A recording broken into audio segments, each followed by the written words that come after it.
Muito boa tarde, amigos e amigas do programa Tecendo Amanhã, que é uma parceria entre as TVs comunitárias de Brasília, Rio de Janeiro, Belo Horizonte, Recife e também Curitiba. Temos também a participação da Rádio Manaua, uma rádio de Porto Alegre, uma rádio da Resistência, criada pela Beatriz Fagundes, que conta com a participação da companheira Castro, e estamos todos muito contentes de, uma vez mais, estarmos aqui no Tecendo Amanhã para tratar de um tema importantíssimo, que é fortalecer a solidariedade com Cuba. Fortalecer a solidariedade com Cuba, porque é um momento muito importante, muito decisivo. As agressões dos Estados Unidos contra Cuba, feitas também por seus aliados norte-americanos, é uma agressão impiedosa, criminosa, e que pelo volume, pela ousadia, pelo grau de veneno que estão lançando contra a Revolução Cubana, é indicadora de uma atitude pouco mais além daquilo que sempre foi feito nesses 60 anos de bloqueio contra Cuba. E Cuba resiste. O presidente cubano Díaz-Canel saiu às ruas convidando o povo a tomar as ruas do país para defender a Revolução Cubana, e o povo cubano está atendendo a esse chamado e tomando para si essa tarefa como um povo consciente e culto que é. Então, isso está levando a uma polarização internacional que merece o exame, inclusive, para saber quais as medidas que podem ser adotadas, novas medidas, para, criativamente, a solidariedade internacional conseguir fazer um trabalho de apoio à Revolução Cubana, porque isso significa apoiar a possibilidade de que Cuba continue cumprindo a sua função internacionalista de apoio aos processos de transformação no mundo inteiro. Todos nós somos credores de Cuba, temos uma dívida com Cuba, e somos, sobretudo, favorecidos quanto mais a Revolução Cubana se fortaleça, né? Todos nós temos uma dívida muito grande, a humanidade inteira tem uma dívida com Cuba. E nosso programa de hoje, nesse título, Fortalecer a Solidariedade, conta com a participação de Ricardo Reis Baesch. É um nome difícil para falar, mas o Ricardo, ele tem um perfil e uma trajetória muito importante para ser citada, não é tão complicado de pronunciar. É um companheiro de uma dedicação total a essa solidariedade. Ele é presidente da Associação Cultural José Martí, do Rio Grande do Sul. Ele fala lá de uma aldeia indígena próxima a Porto Alegre, ele disse mais ou menos 150 quilômetros de Porto Alegre, porque estava fazendo um trabalho de solidariedade com essa comunidade indígena, e ele vai nos dizer também quais são as ações que estão sendo feitas, podem ser feitas e outras que queremos planejar. Contamos também com a participação do jornalista e economista Túlio Ribeiro, ele que, além de colaborador sistemático e regular da Telesur, ele também atua fazendo uma série de colaborações com a imprensa alternativa e anti-hegemônica internacional, e está, cada dia que passa, com mais frequência, nos brindando aqui na TV comunitária de Brasília, do Rio de Janeiro, de Belo Horizonte, de Curitiba e também de Recife, com dados, com uma colaboração qualificada que nos ajuda a entender, do ponto de vista político-econômico e econômico-político, essas formas de atuar do imperialismo precisam ser desmascaradas. Daqui a pouco teremos a entrada do companheiro César Fonseca, que é do site independenciasuamericana.com, que sempre está conosco aqui. Muito boa tarde, Ricardo. Boa tarde, Túlio. Começo falando com o Ricardo. Ricardo, desde que no dia 11 de julho começaram essas manifestações em Havana, evidentemente financiadas de fora, com o dedo norte-americano por trás, com todo o seu veneno, como é que a Solidariedade vem reagindo a tudo isso? Boa tarde. Boa tarde, Beto. Boa tarde, Túlio. Boa tarde a todos e a todas que estão nos assistindo. É uma satisfação participar desse programa tão concorrido, com várias TVs comunitárias e a Rádio Manauara de Porto Alegre, da grande Beatriz Fagundes, uma guerreira da comunicação, que não dobra a espinha para os grandes meios de comunicação que tentam calar a voz daqueles que resolvem falar a verdade sobre o sistema que nos oprime. Bom, Beto, só queria historiar um pouquinho antes. Nós, do Movimento Brasileiro de Solidariedade com Cuba, existimos desde 1961, ou seja, quase que ali com o início da Revolução em 59, foram criadas já associações culturais, José Martí, ou Casa de Amizade Brasil-Cuba, ou centros culturais, né, e que começaram essa relação já com o advento da Revolução Cubana. E de lá para cá, né, nós, junto com o Instituto Cubano de Amizade entre os Povos, que fez 60 anos de existência, ele tem trabalhado conjuntamente, né, com mais ou menos 33 organizações aqui no Brasil que trabalham essa questão da relação da integração latino-americana, mas muito especialmente na defesa da autodeterminação dos povos e a integração latino-americana através da cultura. E, por supuesto, a defesa da Revolução Cubana, já que Cuba foi o primeiro território livre das Américas, que saiu das amarras do imperialismo. E é por isso que é tão atacada, né? O imperialismo domina todos os meios de comunicação, todas as agências de notícia, joga mentiras cotidianamente contra um povo que se autodeterminou. E, nesse sentido, tem sofrido todas as agruras dos ataques que são feitos ao longo dos 62 anos de Revolução. Cuba sofreu ataques terroristas na década de 80, 90, financiada pelo Departamento de Estado americano, estadunidense. Também jogaram, inclusive, bactérias nas plantações, vírus, criando pestes suínas, tentando matar o povo cubano através da fome. Mas não conseguiram.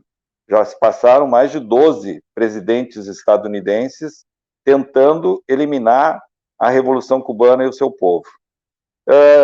O movimento de solidariedade, o movimento brasileiro de solidariedade com Cuba, da qual a nossa Associação Cultural José Martí aqui do Rio Grande do Sul, que está completando agora, Beto, no dia 26 de julho, na próxima segunda-feira, 37 anos, reagiu com muita firmeza, porque a gente sabe que esse movimento todo foi orquestrado de dentro dos Estados Unidos para dentro de Cuba.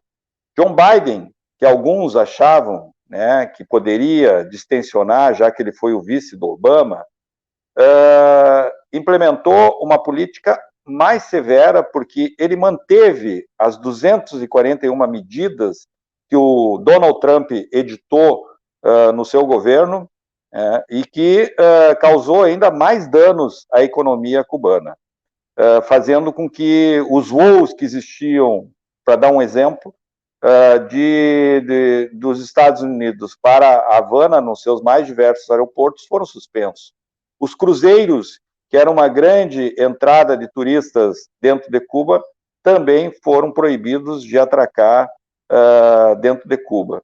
Mas, mesmo assim, Cuba, com todo esse processo de ataque e de sufocamento da sua revolução através dessas medidas, não baixou a crista, não ficou de rodilhas, não ficou de joelhos ao Império Estadunidense.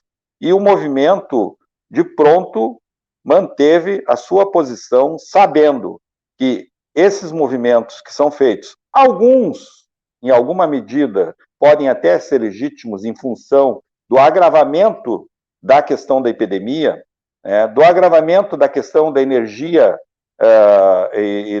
do setor energético de Cuba, que é basicamente gerado através do petróleo, e o petróleo foi diminuído também pelo ataque que os Estados Unidos têm feito à Venezuela, a República Bolivariana, inclusive segurando navios que levam petróleo para Cuba da Venezuela ou de outros lugares.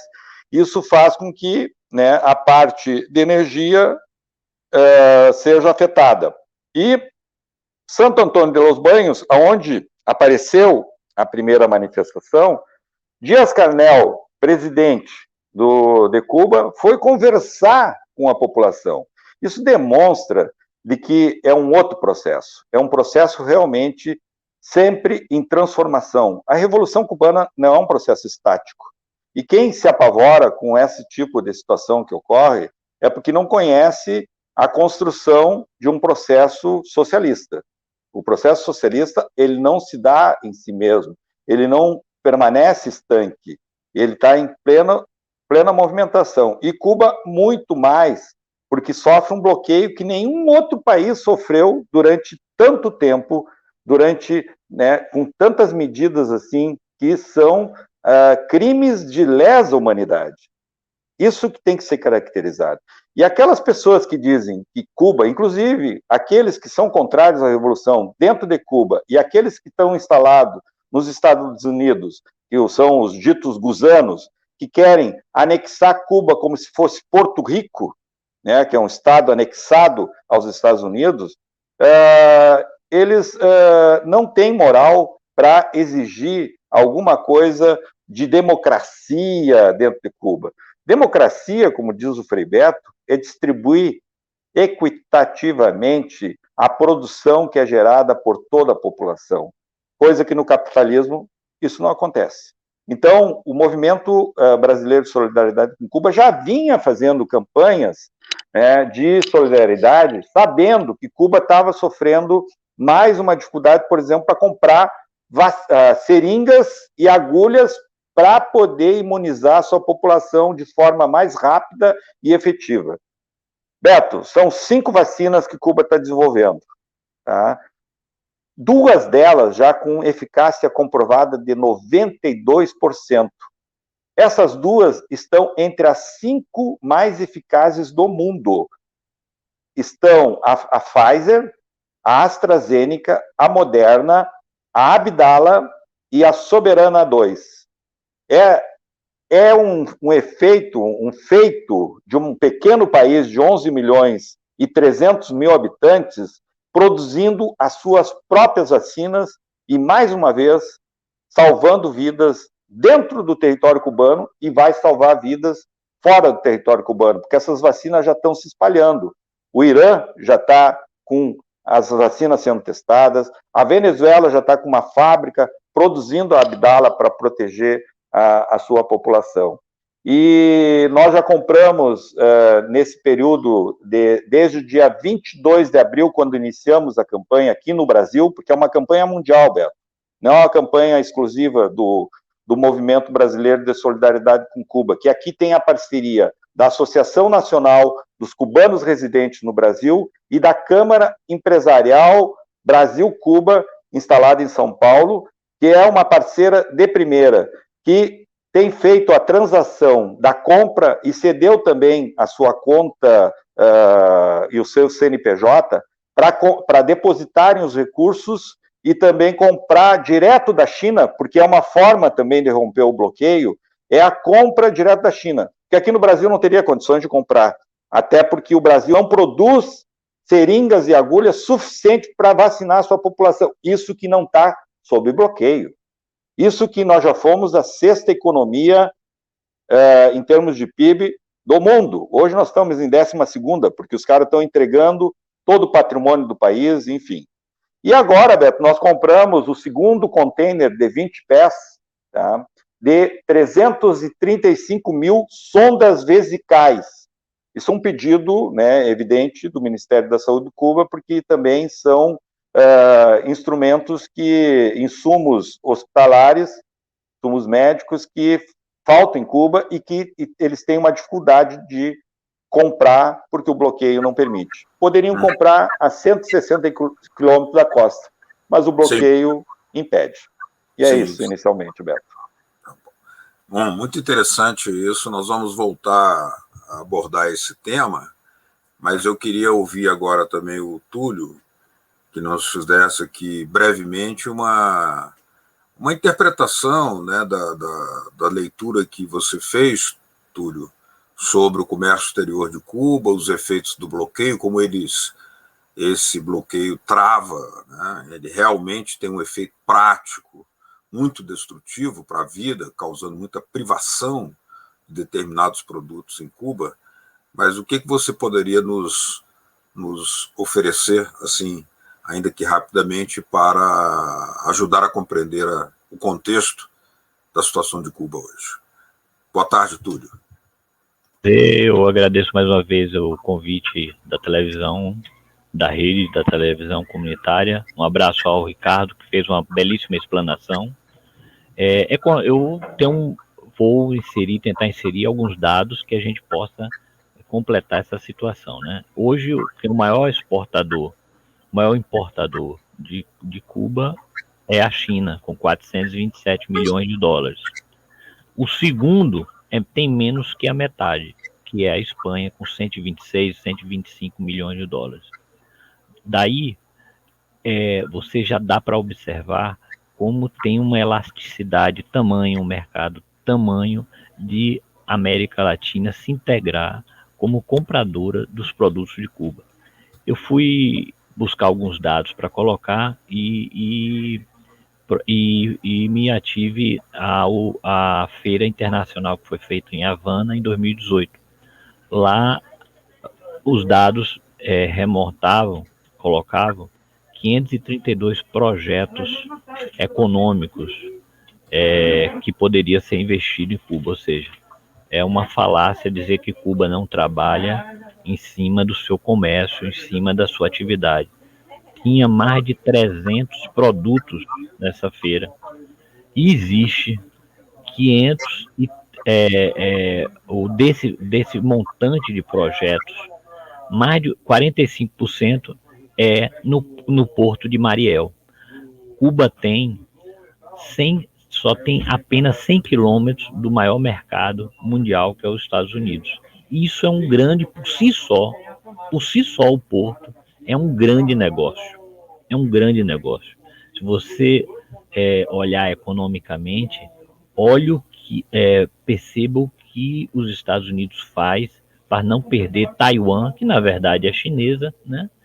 Para não se perder o polo econômico ali de transporte. Então, Cuba hoje, na carteira dela de produtos, o que é que ela tem mais forte? Açúcar, ela tem a bebida, a produção de charuto, né? Frutos do mar, mas ela tem uma enorme quantidade de variedade de produtos que podem ser viabilizados à medida que faça um investimento, uma parceria. Claro que nós temos aí o turismo, mas aí já não é uma exportação, e sim uma chegada de remessas de recursos. Junto a esse turismo, que a gente vai entender mais, corroborando com a ideia do Ricardo, as remessas de pessoas cubanas que trabalham nos Estados Unidos e sofrem esse bloqueio de remessa de dinheiro, e o turismo que parou devido à epidemia. Eu queria completar disso aí, primeiramente para não demandar muito tempo, mas a gente tem como colocar mais, é que o bloqueio, a atitude das manifestações vai no momento um momento estrategicamente escolhido, ou seja, um momento de ápice da pandemia, onde você bloqueia recursos que são necessários para você combater a pandemia. Então, a pandemia cresce, você aproveita uma turbulência e incentiva as manifestações. Ou seja, nada é por acaso. Nada é por acaso. E o Porto de Mariel é um negócio espetacular para qualquer nação do mundo. Ou seja, você pode fazer uma parceria público-privada, você pode fazer parceria público-público de outros países que usem o porto como depósito para remessa para um grande mercado. Na medida que você faz um bloqueio ou um golpe econômico, você impede que aquela nação tenha a proatividade liberada, porque atividade de trabalhar, Cuba tem. E também existe uma necessidade de a gente acrescentar a solidariedade de Cuba com fatos reais em termos de integração econômica, ou seja, fazer acordos duradouros, e isso você pode balizar com a direita, porque quando a direita toma o poder, ela desconstrói com certa rapidez e faz contratos longínquos, né? Por exemplo, como é que vai tirar os estadunidenses do Maranhão?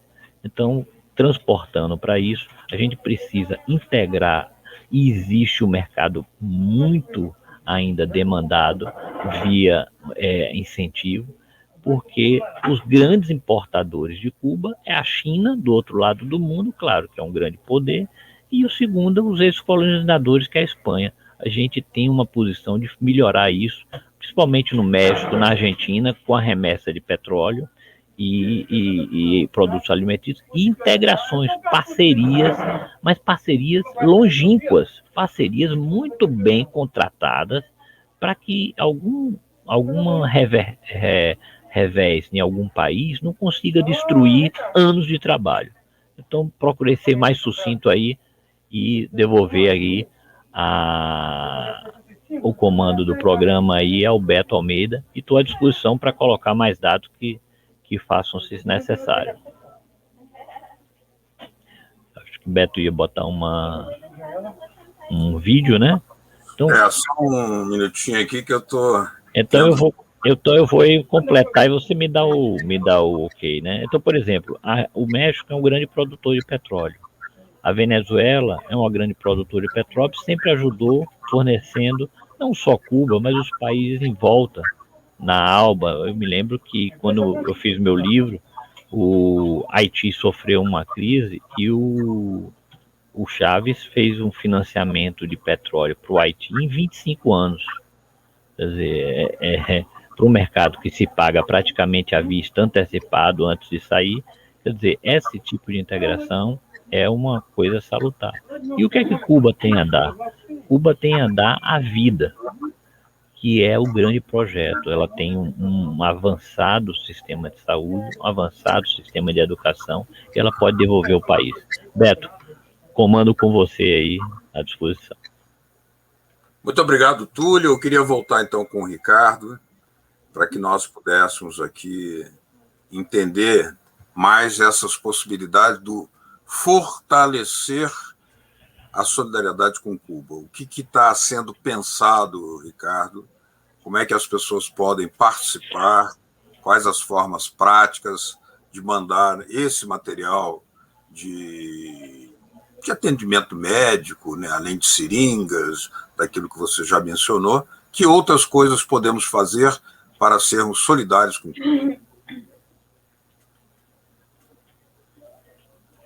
Beto, o movimento está discutindo outras formas de mandar via Brasil, né, como nós fizemos junto com a Câmara Empresarial no ano passado.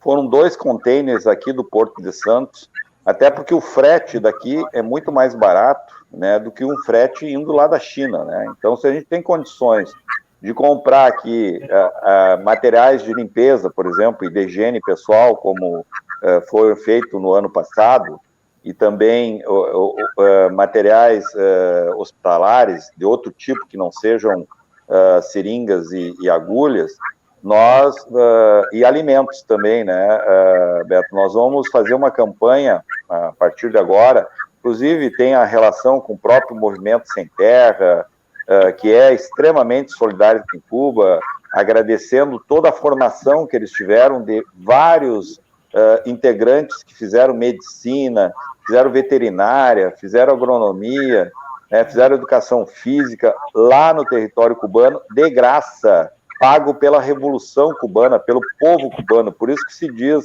Cuba não dá o que sobra, dá o que tem de melhor, dá o que tem, dá o seu potencial de investigação científica, como está ocorrendo agora, mais uma vez, com a questão das vacinas.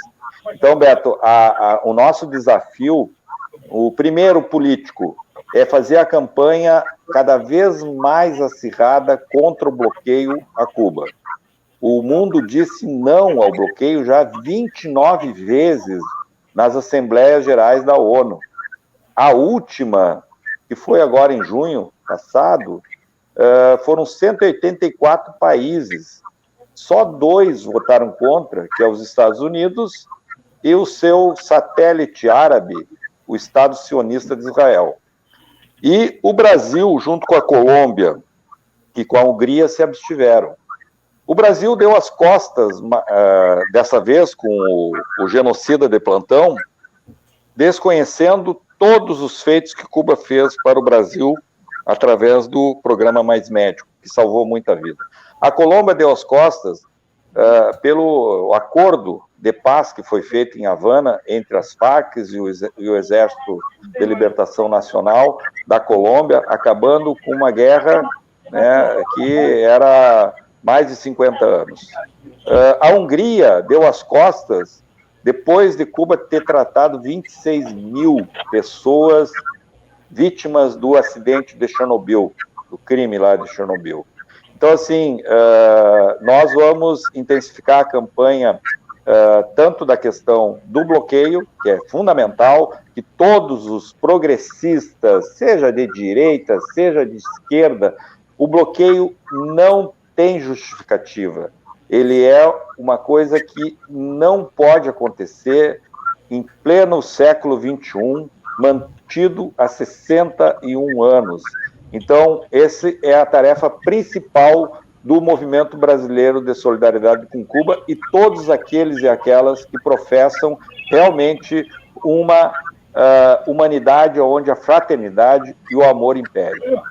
E a campanha material, nós queremos continuar arrecadando. Beto, nós já arrecadamos em torno de R$260 mil desde o dia 22 de abril, que já possibilitou a compra desses 2 contêineres que eu falei, de seringas com agulha e o outro contêiner com 335 mil sondas vesicais. Agora nós vamos partir para outros produtos que Cuba necessita muito, e esse momento é fundamental para que a gente não deixe com que o imperialismo sufoque a Revolução Cubana. Então, a arrecadação ela vai continuar sendo feita pela Câmara Empresarial Brasil-Cuba, movimentada por todo o movimento brasileiro de solidariedade com Cuba, com a ANCREB, que é a Associação Nacional dos Cubanos Residentes no Brasil, e também, Beto, olha só, nós tivemos uma contribuição, muita gente ficou pasmo, mas aí que a gente vê que, às vezes, ultrapassa essa questão do bloqueio a qualquer questão ideológica. O Rotary Club Norte São Paulo depositou uma quantia significativa na conta da Câmara Empresarial Brasil-Cuba, porque eles entendem que esse Rotary, pelo menos, que o bloqueio genocida não deve continuar. E, por isso, essa contribuição que foi bastante generosa para que a gente possibilitasse comprar o segundo contêiner. Então, as pessoas, eu convoco todos aqueles libertários, progressistas, revolucionários ou não revolucionários, a contribuir na conta da Câmara Empresarial Brasil-Cuba, que tem conta corrente no Banco do Brasil, e o Pix, né, também, através do seu CNPJ, que talvez aí o programa coloque na tela, né, os dados que a gente já tem difundido, e a gente pede para que quem puder difundir mais e mais, é importante para que a gente consiga ser, de fato, na prática, solidários, não só com o povo cubano, com os povos do mundo. Como o Beto disse, nós temos uma dívida muito grande com Cuba, porque todos os feitos que a Revolução Cubana fez, tanto internamente quanto externamente, são difíceis de pagar. Mas a gente tem uma possibilidade, que é contribuindo com essa conta, né, que nós temos à disposição, para diminuir um pouco o sofrimento nesse momento. Eu até tenho um dado, Beto, na questão da pandemia, quando os caras falam de intervenção humanitária, que é uma grande piada, né, que é, na realidade, para intervir dentro do país e derrubar os governos, Eles fizeram isso desde 1953, desde o Irã, depois na Guatemala, depois no Equador, depois na Nicarágua, depois na Venezuela com o comandante Chávez, no Paraguai, na Bolívia e aqui no Brasil com o golpe que eles conseguiram realizar em 2016. E o dado que eu tenho, eu faço uma comparação com o Rio Grande do Sul. O Rio Grande do Sul tem a mesma população de Cuba, 11 milhões e 300 mil habitantes. No entanto, o Rio Grande do Sul tem um território 2 vezes maior do que Cuba. A densidade demográfica de Cuba é 102 pessoas por quilômetro quadrado. No Rio Grande do Sul é 25 pessoas por quilômetro quadrado, ou seja, são bem mais espalhadas. Aqui no Rio Grande do Sul, Beto, sabe já quantas mortes já ocorreram por Covid? 33 mil está chegando agora. Tá? Com mais de 1,5 milhão de infectados, isso que aqui nós temos subnotificação. Em Cuba, está chegando a uns 300 mil de infectados e em torno de 1.600 óbitos. Olha a diferença de tratamento com a vida das pessoas, isso que Cuba está bloqueada de forma mais drástica depois do Trump, depois que o Trump assumiu o governo, né? E o Rio Grande do Sul não está bloqueado, pelo que eu saiba. O Rio Grande do Sul é um dos estados mais ricos da nação. No entanto, tem um administrador aqui que quer ser presidente da República. Parece que mais um genocida, só que com uma outra roupagem. Exatamente, exatamente. Túlio Ribeiro. Pois é, Beto. Esses números que o Ricardo dá, que inserem qualidade de vida e a proporção da pandemia, mostra o quanto é injustificada as manifestações. Claro que devem ter algumas demandas justas, né? Nós sempre temos como melhorar, né? Alguma coisa falta. Mas se você olhar em populações semelhantes de 11 milhões, de uma proporção de 33 para 1.000 e pouco, e eu não estou sabendo de nenhuma manifestação para derrubar o governo do Rio Grande do Sul, né? E a gente mostra essa situação como é algo induzido. Então, para aquele espectador, que o espectador da rede comunitária é muito qualificado, mas para aquele que vai levar a comunicação a outras pessoas, você imagina você ter o seu cartão de crédito bloqueado, não aceitarem seu cheque, e mesmo assim você alimentar seu povo e só ter 1.000 mortes.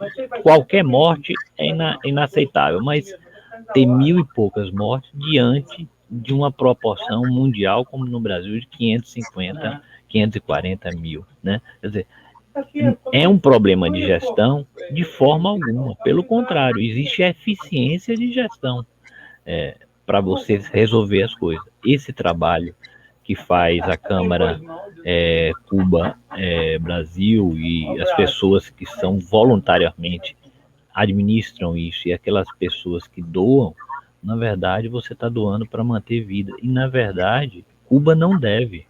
Cuba é credora de tudo que ela gerou em termos de remédio, em termos de educação.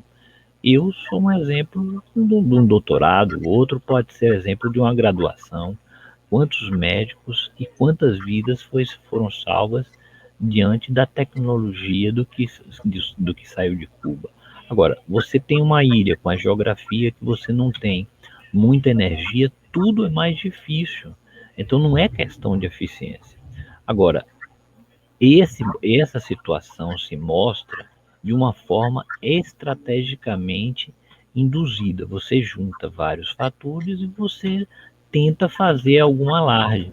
Agora, quem conhece a história, e eu acho que quem conhece a estrutura do poder e da comunicação e da educação da população, e como o Dias saiu agora, como o Fidel saiu lá no passado com a queda da União Soviética, sabe que o diálogo é direto, né? Outros presidentes simplesmente dariam as costas ou usaria, como Colômbia está usando, a força contra as pessoas numa demanda democrática. Então a solidariedade é mais do que justa. E não é uma solidariedade de você dar a quem não lhe deu nada. Na verdade, ela lhe deu muita coisa, ainda tem muito que dar. A tecnologia de saúde pública, e não é só a produção de remédio, não é só a produção de vacina, mas a forma que tratar, quer dizer, olha a qualidade e quantos médicos de família tem no mundo a partir da tecnologia, do modelo de atendimento que veio. O que é o Mais Médicos, se nem um bairro dentro da Venezuela e o programa de médicos de Cuba? Na verdade, troca o nome, mas a tecnologia, o modelo de se tratar as pessoas é o mesmo. E colocando aí, para finalizar, não sei quanta gente tem de tempo, Beto, se ainda tem muito mais tempo, é que você pode fazer uma integração, por exemplo, o Ceará, que é muito mais próximo de Cuba, você tem uma cadeia produtiva, uma entrada de europeus que vai muito ao Ceará por causa da distância do avião, você tem um trajeto de avião mais curto do que ir para a maravilhosa Rio Grande do Sul também, mas é bem mais distante. Então você, por exemplo, economicamente, poderia sugerir essa cadeia de produtos que eu já citei aqui, a bebida, o álcool, o açúcar, o charuto, mas num site, até eu queria deixar aqui, procuba.cu, você pode achar, são 300 produtos que tem lá, tem de tudo. Então, quer dizer, a questão que falta é você liberar o bloqueio de um investimento. Quer dizer, e o Porto de Mariel, que é um negócio espetacular. Se você for dar uma volta economicamente em São Paulo, em volta, Jundiaí, Campinas, a quantidade de empresas que constroem galpão para estocar mercadoria perto de São Paulo é enorme. É um grande negócio. Então, Mariel é isso multiplicado por N vezes. Eu não sei o quanto seria essa N vezes. Imagina você estocar sua mercadoria a um custo barato a 100 quilômetros do maior mercado do mundo.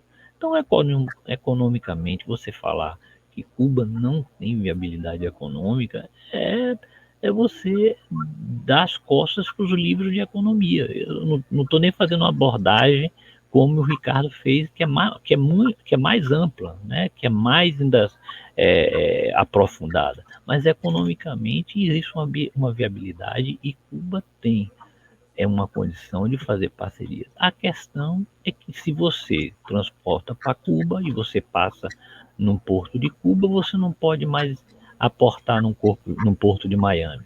E é tão encabida esse bloqueio que a deputada Oscar Martes, se não me engano, que é uma descendente cubana, é uma progressista no sentido das causas identitárias, mas que pelos eleitores de muitos cubanos que saíram de Cuba e moram em Miami ser direita, ela não é uma pessoa ligada, por exemplo, à Venezuela. Ela não é e ela declarou que é um absurdo o bloqueio, a deputada Oscar. Quer dizer, é uma deputada democrata de progressista em causas identitárias, né, ligada ao Obama, mas não ligada à política socialista. Então, você chega a vozes de todos os lugares. A racionalidade aponta nesse sentido. E os Estados Unidos, ele é uma competente nação, tanto que é uma potência mundial. Ela sabe que não vai derrubar o governo de Cuba. Ela sabe que não consegue. Agora, ela consegue matar gente. Isso ela consegue. Ela consegue quitar vidas, né? E quanto custa uma vida? Quando é que vai se cobrar a Israel em relação aos palestinos, né? Que não é o nosso assunto aqui, ou aos Estados Unidos em relação mundialmente, quantas as pessoas que ela matou para ter seu objetivo? Não teria razão. Então eu queria deixar esse comentário aí, me alarguei mais, me empolguei pela a grande fala do Ricardo e devolvo a você. Muito bem. Ricardo, eu queria que você, Ricardo, agora explorasse um pouco mais esse tema essas possibilidades, né? O que você sentiu ao realizar essa campanha, né? Que tem um alcance mundial, né? Como você já disse, ela tem inclusive a participação da Câmara de Comércio, né? Brasil-Cuba, ou seja, é uma movimentação muito ampla. Mas o que você notou em termos de possibilidade de multiplicar ações como essa em favor e em defesa de Cuba? Muito bem. Ô, Túlio, eu quero dizer que eu estou aprendendo muito contigo, viu? Tu não está dizendo nada. E eu com você.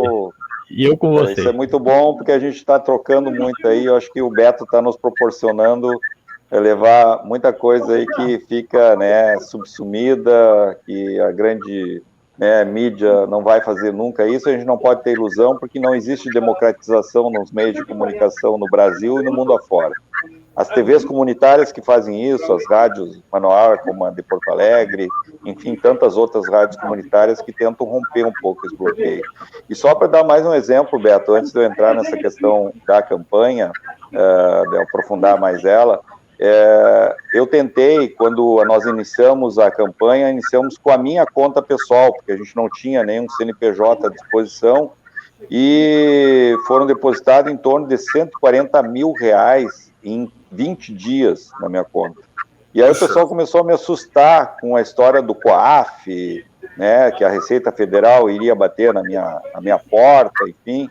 Eu até brinquei, eu disse, olha, se ela bater, eu vou contratar o advogado do Flávio Bolsonaro, que parece que o cara é muito bom para defender esse tipo de coisa, né? Apesar de que os recursos que estavam entrando na minha conta não eram nenhum recurso ilícito, não era de rachadinhas ou coisa parecida, tá? Então, eu tentei enviar esse recurso direto para os companheiros da Associação dos Cubanos Residentes no Panamá, porque estava muito forte lá a campanha de compra de seringas, e até hoje o Banco do Estado do Rio Grande do Sul, que eu defendo a manutenção dele como um banco público, não me deu nenhuma resposta, porque o recurso para ir para uma conta lá no Panamá teria que passar por um banco estadunidense, e ele ficaria, esse recurso, no banco estadunidense, e nunca chegariam até a Associação Nacional dos Cubanos Residentes no Panamá para comprar seringas. Sorte que nós tivemos a parceria da Câmara Empresarial Brasil-Cuba com o camarada e companheiro, posso chamá-lo assim, que é o Vladimir, que é o presidente dessa Câmara, que negocia com Cuba há mais de 25 anos. Manda para lá produtos de internet, produtos de comunicação, e traz rum e charuto para cá para o Brasil. Então, só para mostrar mais um exemplo de como é na prática o bloqueio estadunidense em relação a Cuba. Bom, na questão da campanha, nós temos a maior empolgação de mantê-la nesse sentido. É evidente que a gente quer que o bloqueio acabe, porque isso vai possibilitar, como o Túlio colocou muito bem, que Cuba, que é a maior ilha das Antilhas, que está estrategicamente bem colocada, e que tem em seu território uma base ilegal, que é a base de Guantánamo, que tem que ser devolvida para o povo cubano, para o Estado-nação de Cuba, mas que os Estados Unidos usa de forma irregular para cometer terrorismo e fazer, no caso, torturas com seus prisioneiros, principalmente depois de 2001, com o advento lá das Torres Gêmeas. Então, nós vamos trabalhar tanto o movimento sindical, que ainda não... A FUP já entrou agora na campanha, o MAB, que é o Movimento de Atingidos de Barragem, o MST, o MAP, que é um movimento de pequenos agricultores, o MST, estão todos já começando a ser mobilizados para que a gente faça realmente uma corrente muito mais forte, além do movimento em si, através das suas associações, centros culturais, através das casas de amizade Brasil-Cuba, né, e os próprios partidos políticos, que têm uma dívida, principalmente os de esquerda, com Cuba, porque muitos dos nossos camaradas foram abrigados, acolhidos durante a ditadura militar naquele território para salvar suas vidas e voltarem para o seu país para continuar lutando para construir a nossa Revolução Brasileira. Beto, nessa questão da Revolução lá e dos problemas inerentes a um processo de ruptura, Fidel sempre dizia para todos nós, não copiem o nosso modelo. E ele era muito honesto nesse aspecto. Cada país deve construir o seu processo. Por isso que a gente sempre diz, respeitem a autodeterminação do povo cubano e de todos aqueles e aquelas que queiram se emancipar e se libertar das amarras do imperialismo estadunidense. Para quem não leu, eu recomendo. E assista um vídeo que está aí rolando pela internet, no YouTube, Os Assassinos Econômicos, de John Perkins. Ele, um próprio assassino econômico, contra a história das grandes corporações, da CIA, como eles agem para derrubar governos legítimos, que não aceitam a receita do Banco Mundial e do FMI, principalmente, e do próprio governo estadunidense, que nada é mais do que um mero representante dessas grandes corporações multinacionais que dominam econômica e financeiramente o nosso mundo. Então, assim, acho que a gente tem que começar, e a própria esquerda brasileira, que faz, às vezes, uns certos mimimi em relação à Revolução Cubana, né, tentando colocar alguns parentes, pois é, mas parece que lá o pessoal não está dialogando muito. 2018, quando foi reformada a Constituição de Cuba, 87% da população participou. Em que lugar no mundo a população participa ativamente discutindo? Inclusive, não teve uns avanços que poderia ter porque foi respeitado esse processo, como na questão do casamento de gênero, que olha só, 62 anos de Revolução e ainda tem dificuldades porque as igrejas evangélicas começaram a aparecer muito fortemente dentro do território cubano, que inclusive algumas estão financiadas pelo governo estadunidense para tentar fazer o processo contra-revolucionário. Mas a gente, o povo cubano está atento e consegue segurar essa onda. E nós vamos segurar aqui no Brasil, com um movimento de solidariedade, ampliando a campanha de doações. Por isso que ela é permanente. Assim como a Revolução é permanente, até derrubar esse bloqueio, nós vamos continuar com a campanha permanente. E aceitamos toda e qualquer ajuda, nesse momento, financeira, mas também ajuda de marketing, de divulgação, de propaganda, porque, afinal de contas, a agitação e propaganda é fundamental para que a gente consiga realmente ser vitorioso. Ô, Ricardo, eu queria fazer duas pontuações. Uma é pedir que você nos dite aí o número da conta e o número da agência da Câmara de Comércio Brasil-Cuba, para que a gente colocar aqui nos letreiros também, pode falar, por favor. Você tem aí?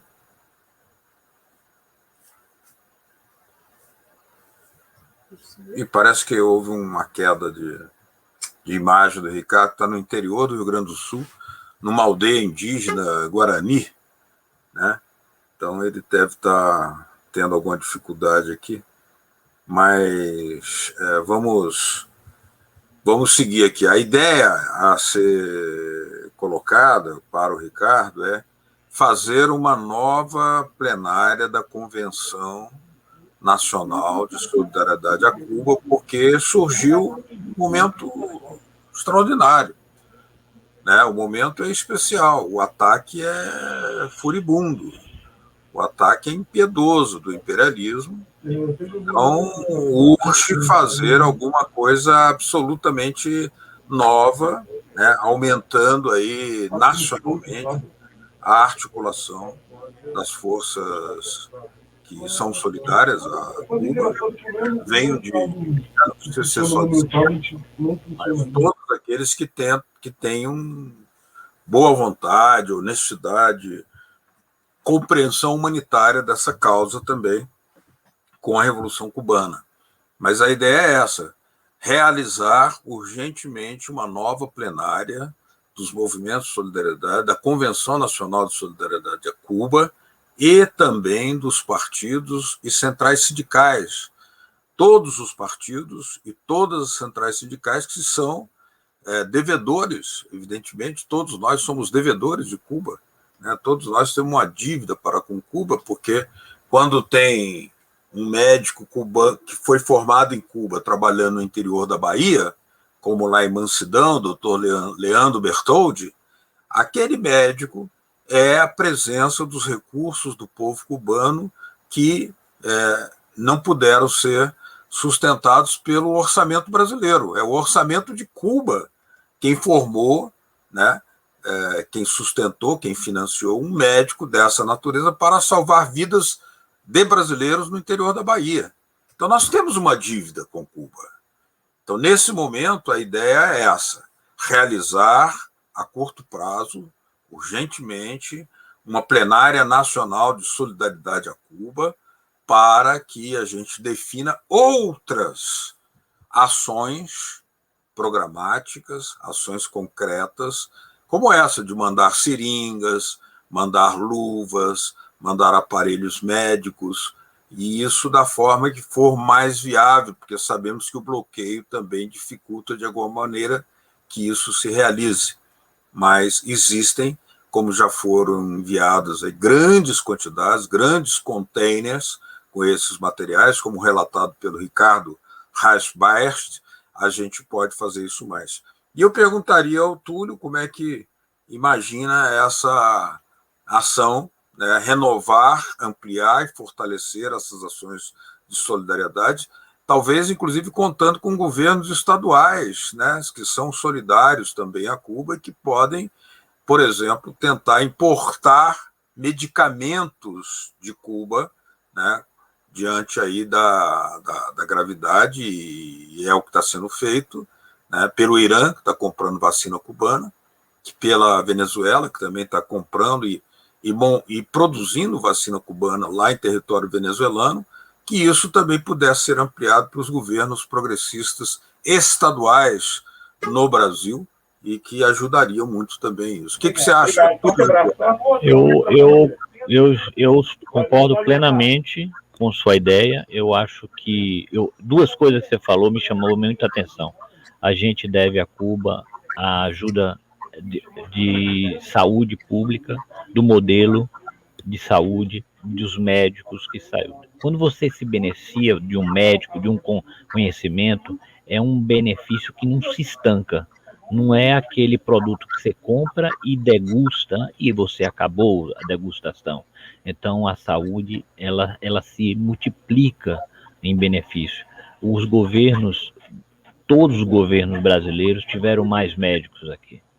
Então, devem muito ao governo venezuelano, que foi formado, o venezuelano ao governo cubano, e outro que também formou o modelo venezuelano. Então, não é uma doação, é apenas uma retribuição, se você olhar com um olhar mais profundo. E Beto, eu queria falar com aquelas pessoas, eu até sugeri botar esse número da conta depois que o Ricardo passasse, para colocar no site ou em algum contato que pudesse colocar, divulgar, mostrar que aquela pessoa que tem R$10, que tem R$15, pode transferir, porque ela vai estar dando X seringas, e aquela seringa pode ser a decisiva para cuidar da vida de 10 pessoas, de 12 pessoas. Então, o que você puder ter e contribuir é uma contribuição nobre, é pequena, mas é grande diante do seu esforço. Então, vale a pena a solidariedade de devolver o que eles já nos deram, tanto, não só o Brasil, mas a Angola, vários países do mundo, e parabenizar o Ricardo aí, parabenizar a rede de TV comunitárias, essa defesa que é mais do que normal, natural, íntegra e é uma devolução do que muito eles fizeram com a gente. Agora, educadamente, a gente usa o nome solidariedade, que é um nome mais amplo, mas na verdade estamos apenas devolvendo uma pequena parte do que eles nos salvou. Eu mesmo sou doutorando na Venezuela e não paguei nada por isso, não me perguntaram absolutamente nada. Foi uma atitude de humanidade, um ser humano com quem sempre foi conosco, né, Beto? É uma Muito bem. devolução. Muito bem, Túlio Ribeiro. Lamentavelmente, nós perdemos aí o sinal com o Ricardo Raspaé, que está numa aldeia indígena Guarani, no Rio Grande do Sul, também prestando solidariedade, lá do frio, levando agasalho, levando cobertor. E ele estava a 150 quilômetros de Porto Alegre, mas caiu o sinal. Mas nós continuaremos em contato e vamos levar essas ideias de uma convenção nacional extraordinária de solidariedade a Cuba para definir ações concretas, como essa. Mandar seringas, mandar luvas, mandar aparelhos médicos que podem ser levados e estimular o intercâmbio, que os governos estaduais, como estão fazendo hoje o Irã e a Venezuela, comprem medicamentos de Cuba. Provavelmente governos estaduais de esquerda do Brasil possam encontrar a maneira de fazer isso com a mediação, inclusive, da Organização Pan-Americana de Saúde, que foi a organização que mediou a organização, né, a implementação do Mais Médico. Túlio Ribeiro, lhe agradeço muito pela sua presença aqui conosco, e nós estamos terminando aqui nesse dia 20 de julho. Ontem foi aniversário da Revolução Sandinista, hoje tivemos um ato aqui em Brasília muito significativo, singelo, muito emotivo, comemorando 42 anos da Revolução Nicaragüense, a Revolução Sandinista. E com essas palavras eu termino aqui te agradecendo, Túlio, ao Ricardo e a todos aqueles que estiveram conosco aqui, né, por essa mais uma rede de solidariedade informativa, comunicacional, porque o jornalismo do imperialismo mente. Nós temos que trabalhar a verdade. Essa é a batalha das ideias, a necessária batalha das ideias. A todos vocês, aquele abraço, até o próximo programa, Tecendo Amanhã, que será amanhã, às 5 horas da tarde. Tchau, aquele abraço, obrigado.